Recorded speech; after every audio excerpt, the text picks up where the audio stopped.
할렐루야. 서로에게 평강의 복을 기원하는 마음으로 샬롬 인사 나누시기 바랍니다. 샬롬. 샬롬.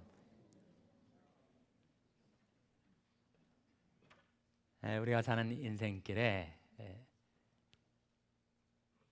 예기치 않았던 병이 찾아올 때가 있습니다. 모든 병은 불청객이죠. 예상치도 않았고 바라지도 않았는데 갑자기 그 병이 찾아올 때가 있습니다. 그것은 우리 인생의 위기입니다. 근데 위기란 말은 위험과 기회가 같이 있는 것이죠. 크라이시스, 잘 될 수도 있고 못 될 수도 있습니다. 그 병 때문에 쓰러져 재기불능, 회복불능의 상태로 떨어질 수도 있고, 오히려 그 병 때문에 하나님을 의지하고 하나님께 가까이 나와 하나님께 복을 받아 그 인생이 더 잘 될 수도 있으니까. 그래서 병은 위기입니다. 위험하지만 기회가 됩니다. 지난주에 미국 대선의 결과가 나왔어요. 오바마 대통령이 재선에 성공을 하였습니다. 그가 제2기를 맞이하게 된 이유가 무엇일까? 사람들마다 여러 가지 그 이유를 생각해 볼 수가 있겠지만, 그 중에 한 가지, 오바마 대통령에게 닥쳐왔던 위기를 그가 극복함으로 재선에 성공하였다, 그렇게 말할 수가 있을 거예요. 바로 동북부 지역을 강타했던 허리케인 샌디, 그것으로 인해서 국가적인 재난을 당하였을 때 그가 국가 지도자로서 어떻게 위기를 관리하고 극복할 수 있었는가 하는 것이 그의 지도력에 대한 중요한 테스트, 시험의 기회였습니다. 그런데 가장 이번 허리케인으로 타격을 받았던 뉴욕시와 뉴저지의 지도자들이 이 허리케인 때문에 대통령 오바마를 지지하게 되었어요. 마이클 블룸버그 뉴욕시 시장은 원래 공화당 출신입니다. 그런데 이를 대체하는 대통령의 관리 능력을 높이 평가하면서 그를 지지하게 되었어요. 그리고 뉴저지, 가장 심각한 데미지를 입었던 뉴저지 주지사 크리스 크리스티 역시 공화당원이에요. 근데 그가 오바마 대통령을 지지하게 되었습니다. 그래서 그에게 닥쳐왔던 한 큰 위기였는데, 그 위기를 극복함으로써 오히려 그가 재선에 성공을 하게 된 것이었죠. 우리에게도 다가오는 인생의 위기, 그 가운데 질병이라는 형태의 위기를 맞이해서 우리가 그 병에 쓰러져 절망의 나락에 떨어질 수도 있겠고, 오히려 그것을 극복함으로 그 인생의 일대 전기를 맞이할 수도 있다는 거예요. 예수님께서 마태복음 9장 12절에 이런 말씀하셨습니다. 건강한 자에게는 의원이 쓸데없고 병든 자에게라야 쓸데있느니라.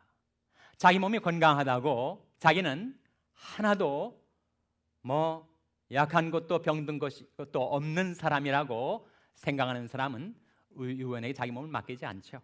자기 몸이 병들었음을 알고 그 병을 고치고자 할 때 의원에게 자신을 맡깁니다. 예수님 말씀하신 그 말씀의 의원은 누구를 가리킬까요? 누구를 가리키겠습니까? 바로 우리 영혼, 우리 육신의 참 의사가 되시는 예수님을 가리키는 거죠. 건강한 자에게는 의원이 쓸데없고 병든 자에게라야 의원이 쓸데있느니라. 그래서 저와 여러분, 우리가 다 병이 있습니다. 마음의 병도 있고 몸의 병도 있어요. 양옆에 계신 분들 한번 인사 한번 나누세요. 알고 보니 환자시군요. 인사 한번 나누세요. 알고 보니 환자시군요.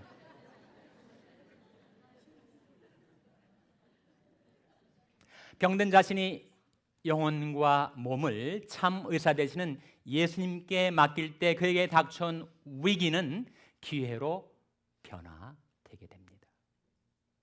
그래서 오늘 하나님 말씀을 통해서 과연 하나님께서는 내가 병들었을 때 무엇라고 우리에게 약속을 해 주시는가 찾아보도록 하겠습니다. 먼저 15절 말씀 같이 읽겠습니다. 이사야 57장 15절 말씀 같이 읽겠습니다. 시작. 지존무상하며 영원히 거하며 거룩하다 이름하는 자가 이같이 말씀하시되 내가 높고 거룩한 곳에 거하며 또한 통회하고 마음이 겸손한 자와 함께 거하나니 이는 겸손한 자의 영을 소송케 하며 통회하는 자의 마음을 소송케 하려 함이라. 이 말씀에 지존무상하며 영원히 거하며 거룩하다 이름하는 자, 하나님에 대한 세 가지 묘사, 세 가지 표현, 세 가지 어구가 나타납니다. 첫째가 뭐라고요? 지존무상하시다. 하나님은 지존무상하신 하나님, The Most High God이십니다. 이 세상에 많은 신이라 일컬음을 받는 자들이 있고 주라 일컬음을 받는 존재들이 있지만 우리 하나님만이 홀로 높으신 지존무상하신 하나님이십니다. 둘째로 하나님은 영원히 거하세요. 영원히, 영원부터 영원까지 살아계시단 말입니다. 그런데 이 말씀의 본 뜻은 영원에 거하신다는 거예요. 우리는 어디에 거하죠? 우리는 시간에 거합니다. 그러나 하나님은 시간과 공간의 제약을 받지 아니하시고 시공간 밖에 영원에 거하고 계세요.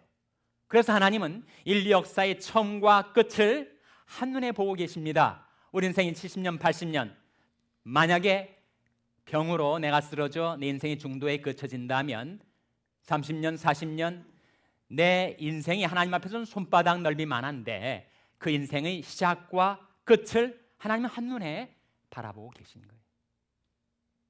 그래서 하나님이 영원에 거하시기 때문입니다. 셋째로 하나님은 거룩하다 이름하시는 하나님. 우리는 이 세상에서 전전긍긍하고 그리고 이전 투구하고 그렇게 살아가지만 하나님은 그 모든 것에 높이 떠나 계시고 구별되어 계시는 절대자 하나님, 거룩하신 하나님. 그 하나님께서 과연 어디에 계실까요? 여러분? 하나님 지금 어디에 계십니까? 주일학교 학생들을 가르치다 보면 학생들이 어리지만 아주 본질적인 그리고 교사들을 당황케 하는 질문을 할 때가 있어요. 어린아이 하나가 손을 들고 선생님, 하나님 그러시는데 하나님은 어디에 계신 거예요? 이렇게 물었단 말이에요. 자, 여러분이 교사라면 그 어린아이 질문에 대해서 뭐라고 답변하시겠어요? 뭐라고 답변하시겠습니까? 그때 그 어린아이 질문에 대해서 이 선생님은 아마 준비가 된 선생님이었는지 이렇게 답변을 하셨다는 거예요. 하나님은 하늘에 계시고 내 마음에 계셔. 맞는 대답 아닙니까, 여러분? 하나님은 하늘에 계시고 우리 마음에 계신 거예요. 바로 그 말씀을 지금 15절에서 하고 있는 겁니다. 지존무상하며 영원히 거하며 거룩하다 이름하는 자가 이같이 말씀하시되 내가 높고 거룩한 곳에 거하며 하늘에 거하신단 말이에요. 그리고 또한 통회하고 마음이 겸손한 자와 함께 거하십니다. 하나님은 지존무상하셔서 높고 거룩한 하늘 보좌 위에 좌정하여 계시고 그리고 낮고 천한 우리들의 마음, 내 마음에 와 계시다는 거예요. 만일 내 마음이 자고하고 내 마음이 교만하고 내 마음이 강팍하여지면 하나님이 내 마음에서 떠나가시만 내가 통회하고 겸손한 마음 갖고 살아갈 때 낮고 천한 나의 마음에 하나님이 와 계시다는 거예요. 목적이 있습니다. 뭐 때문에 그러는가? 겸손한 자의 영을 소송케 하며 통회하는 자의 마음을 소송케 하려고. 내 마음이 겸손해질 때 겸손한 자의 영을 소송케 하시고 내 마음이 내가 지금까지 살아오면서 지었던 죄로 인해서 통회하는 마음을 갖게 되었을 때 그 통회하는 마음을 소송케 하시려고 하나님이 우리 안에 와 계십니다. 그 하나님과 우리 사이에 다툼과 갈등이 있어요. 컨플릭이 있습니다. 나는 이렇게 살라고 하고 하나님은 그렇게 살면 안 된다고 말씀하시고, 그래서 나는 계속해서 내 욕심과 고집대로 계속 하나님을 거스려서 잘못 나아가려 하고, 하나님은 그러한 나를 붙들고 제지하고 나와 씨름을 하고 나와 다투신다는 거예요. 때때로 우리 때문에 속상해 하시는 하나님은 화를 내십니다. 하나님은 진노하시는 하나님이세요. 바로 16절에 나온 말씀입니다. 내가 영원히는 다투지 아니하며 내가 장구이는 노하지 아니할 것은 나의 진 그 영과 혼이 내 앞에서 곤배할까 함이니라. 그러면 하나님께서 우리와 다투십니다. 우리 때문에 노하세요. 그것은 사랑이죠. 그럼 자식이 잘못 나가는데 그것을 방치해 두는 부모가 없을 거예요. 야단치고 혼내고 책망하고 타이르고, 그래서 어떻게 든지 그가 바로 인생길을 걸어가도록 하는 것이 부모죠. 그래서 부모와 자녀의 갈등이 있는 겁니다. 긴장이 있는 것이고, 그리고 부모와 자녀 사이에 다툼이 있는 거예요. 그때는 속상해서 화를 내고 야단을 친단 말이죠. 그러니까 하나님 아버지께서 자녀된 우리들을 그렇게 대하신다는 거예요. 그런데 하나님께서 우리와 영원히 다투지는 않으십니다. 장구히 우리에게 노하지는 않으세요. 시편 30편에 그런 말씀이 있는데, 주의 노염은 잠깐이요 주의 은총은 평생이로다. 시편 63편에 우리가 불렀던 찬송처럼 주의 인자가 생명보다 나음으로, 주의 인자가 생명보다 나음으로 내 입술이 주를 찬송할 것이라. 그러니까 하나님께서 인자하시기 때문에 우리와 영원히 다투지는 않으시고 우리에게 장구히 노하지는 않으시는데, 그것은 계속 그렇게 되면 어떻게 됩니까? 내 영도 혼도 어떻게 된다고요? 피곤해지는 거예요. 왜 하나님이 이렇게 나를 못 살게 구시는가? 좀 놔두시지. 하나님이 내 영과 혼이 곤비해질까 봐 낙심하고 낭망하고 절망할까 봐. 절망은 죽음에 이르는 병이니까 하나님께서 우리를 대하여 속상하시고 화가 나시고, 그리고 우리를 계속 우리와 씨름을 하시는 가운데서도 우리에게 대하여 영원히 다투지는 않으시고 장구히 노하지는 않으신다는 거예요. 그럼에도 불구하고 우리 인간은 어리석어서 어떻게 살아가는가? 17절에 그의 탐심의 죄악을 인하여 내가 노하여 그를 쳤으며 내 얼굴을 가리우고 노하였으나 그가 오히려 패역하여 자기 마음의 길로 행하도다. 하나님께서 무엇 때문에 노하시고 우리를 치신다고요? 무엇 때문에? 그의 탐심의 죄악을 인하여. 하나님은 탐심은 용납질 않으십니다. 탐심에 관해서는 하나님께서 끝까지 그것을 다루세요. 왜 이렇게 탐심을 싫어하시는가? 왜 이렇게 탐심을 싫어하시죠, 여러분? 탐심이 무엇 때문입니까? 탐심이 무엇이기 때문이라고요? 골로새서 3장 5절에 탐심은 곧 우상 숭배니라. 그럼 탐심은 우상 숭배입니다. 여러분, 우리가 탐심을 품고 그 탐심이 대상을 하나님보다 더 사랑하고, 그 탐심이 대상을, 그것이 쾌락이든 재물이든 권세든 간에 그것을 하나님보다 더 의지하면 그게 바로 우상 아니에요?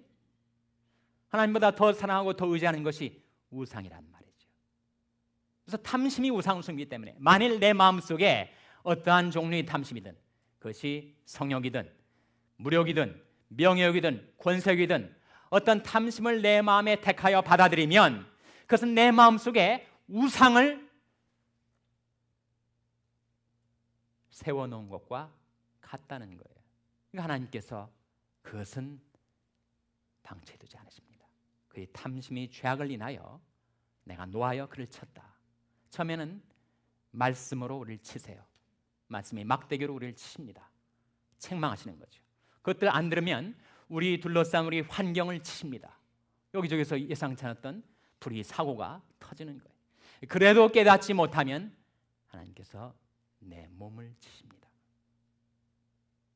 그의 탐심의 죄악을 인하여 내가 노하여 그를 쳤으며 내 얼굴을 가리우고 노하였으나 그가 오히려 패역하여 자기 마음의 길로 행하도다. 그것이 인생에 살아가는 모습이에요.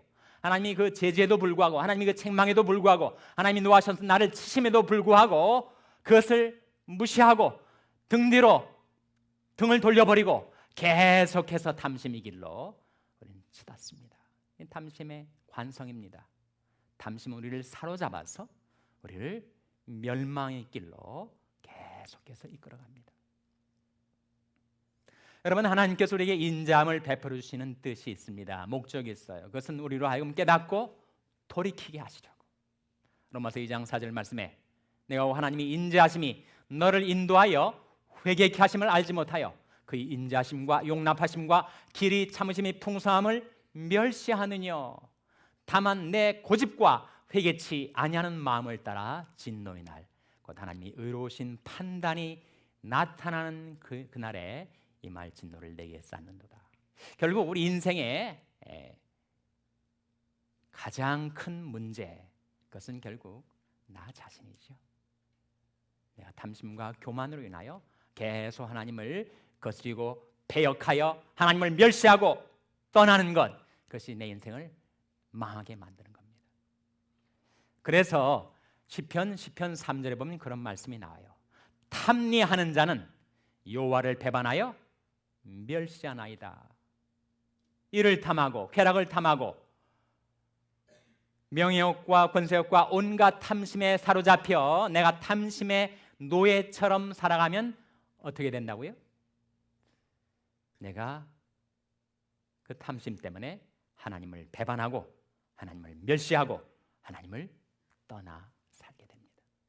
그래서 다른 것은 몰라도 하나님께서 우리가 이 탐심을 우상으로 택하여 드리고 그것에 매여 그것을 따라 사랑하는 것에 대해서 하나님은 결코 용납지 않으십니다. 예수님께서 누가복음 12장 15절 말씀에 삼가 모든 탐심을 물리치라. 사람이 생명이 그 소위 넉넉한데 있지 아니하니라.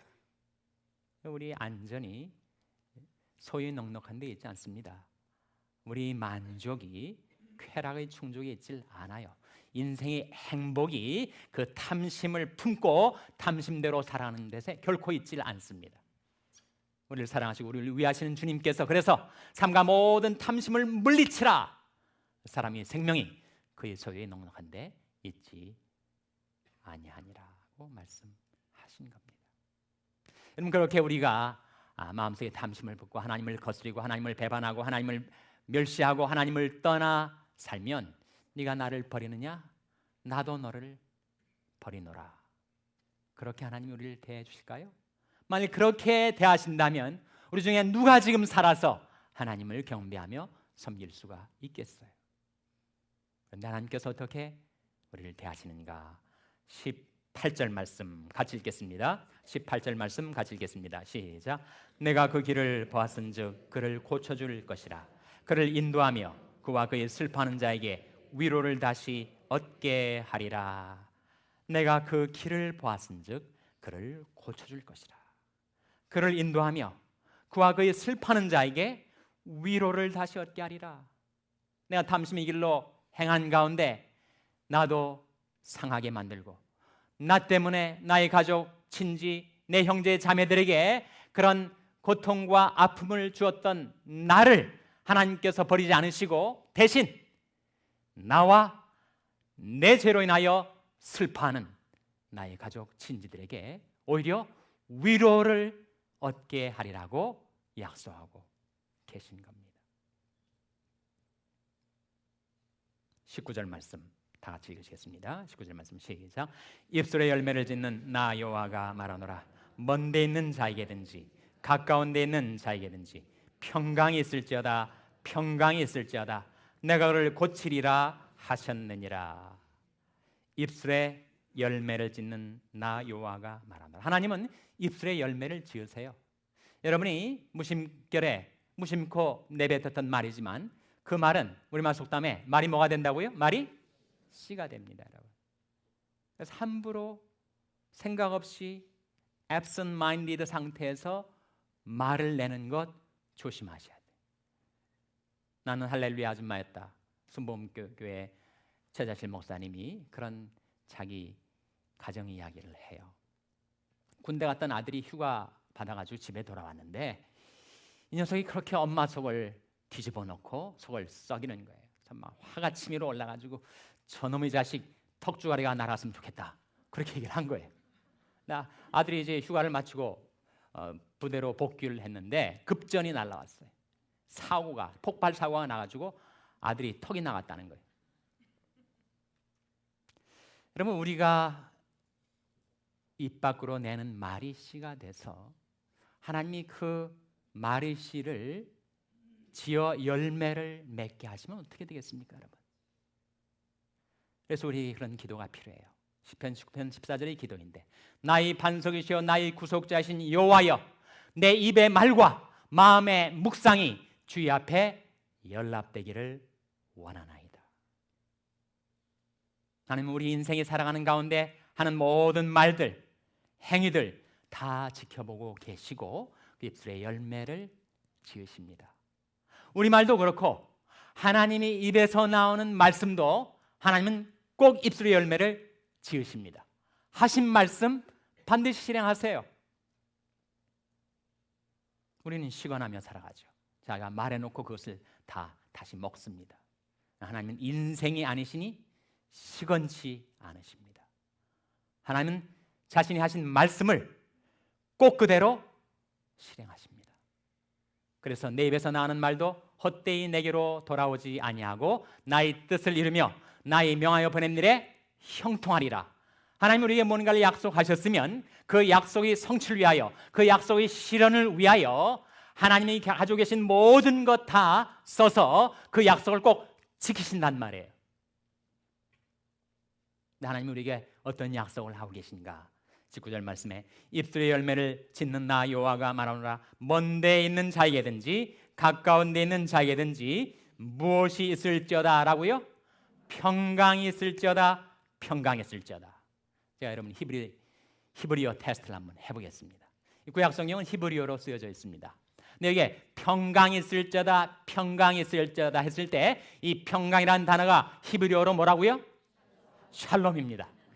여러분 히브리어도 좀 메스트하셨습니까? 이게 바로 샬롬이에요. 샬롬은 마음의 평안, 관계의 회복, 육신의 건강, 가정과 교회와 사회, 우리가 살아가는 모든 삶의 영역 속에 임하는 하나님의 완전한 구원의 열매가 바로 샬롬, 평강입니다. 하나님께서 우리를 향하여 평강이 있을지어다, 평강이 있을지어다. 그리고 하시는 약속의 말씀 뭐라고요? 내가 그를 고치리라. 내가 그를 고치리라. 여러분 가운데 나는 병 걸려서 고생하는 사람들은 이해가 안 된다. 어떻게? 나는 머리끝부터 발까지 하나도 병든 데가 없이 완전히 말짱하다. 그런 분이 계십니까? 그런 분이 있으면 그 사람은 사람도 아닙니다. 우리는 인생을 살아가면서 몸에 병이 들어요. 그리고 마음에도 병이 듭니다. 마음의 병이 무엇인가? 탐심, 시기, 미움, 절망, 이런 마음의 병들이 들어와요. 그런데 하나님께서 우리를 사랑하셔서 내가 그를 고치리라 약속하고 계신 거예요. 만일 내 병든 내 마음과 내 몸을 하나님의 긍휼과 권능의 손에 내어 맡길 수가 있다면 우리는 고침받을 수가 있어요. 자기 건강하다고 생각하면 의원에게 자기 몸을 안 맡기죠. 내가 병들었음을 인정하고 그걸 고치고자 의원에게 자신을 맡기는 겁니다. 그러면 하나님은 치료의 하나님이세요. 출애굽기 15장 26절 말씀에 나는 너희를 치료하는 여호와임이니라. 하나님은 우리를 치료하시는 하나님. 말라기서 4장 2절 말씀에 물론 내 이름을 경외하는 너에게는 의로운 해가 떠올라서 치료하는 광선을 발하리니 너희가 외양간에서 나온 송아지같이 뛰리라. 우리가 하나님 이름을 경외하고 하나님을 신뢰하며 살아갈 때 하나님께로부터 의로운 해가 떠올라서 우리 병든 영혼과 육신을 향하여 치료하는 광선을 쬐어주시면 내가 고침받고 나음 얻어서 외양간에서 나온 송아지같이 뛰며 살 수 있게 된다는 거예요. 여러분, 하나님께서 우리를 치료하실 때 무엇으로 치료하십니까? 예수님의 보혈로, 하나님의 말씀으로, 성령의 능력으로 우리를 고쳐주십니다. 그가 찔림은 우리 허물을 인하며 그가 상함은 우리 죄악을 인함이라. 그가 징계를 받음으로 우리가 평안을 누리고 그가 채찍에 맞음으로 우리가 나음을 입었도다. 예수님께서 우리 병과 죄를 다 짊어지시고 그가 우리 연약한 것을 친히 담당하시고 병을 짊어지셨도다.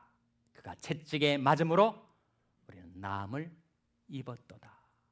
예수님의 희생, 예수님의 구속, 예수님의 십자가의 보혈의 공로, 보혈의 능력으로 우리가 고침받는 것이고 병과 절망의 나락에 빠져 들어가는 나를 위하여 하나님의 말씀을 보내어 우리를 건져주시고 끌어올려주시고 우리를 고쳐주십니다. 주의 말씀을 보내어 저희를 고치사 위경에서 건지시는도다. 예수님께서 세상에 오셔서 병든 자를 많이 고치셨어요. 그리고 병마에 시달리는 자들을 예수님께서 낫게 해주셨습니다. 그러면서 하시는 말씀이 내가 만일 하나님의 성령을 힘입어 귀신을 쫓아내는 것이면 하나님 나라가 이미 너에게 임하였느니라 말씀하셨습니다. 그러니까 주님은 무엇으로 우리를 고쳐주시는가? 성령으로. 그 세 가지는 결국 하나입니다. 예수님의 보혈과 하나님의 말씀과 성령의 능력은 결국 하나. 하나님께서는 그것으로 우리를 고쳐주십니다. 문제는 과연 그 하나님께, 그 치료의 하나님께, 참 의사 되시는 주 예수님께 병든 나의 영혼, 병든 나의 육신을 내어 맡기려 하는가? 맡기면 고침받습니다.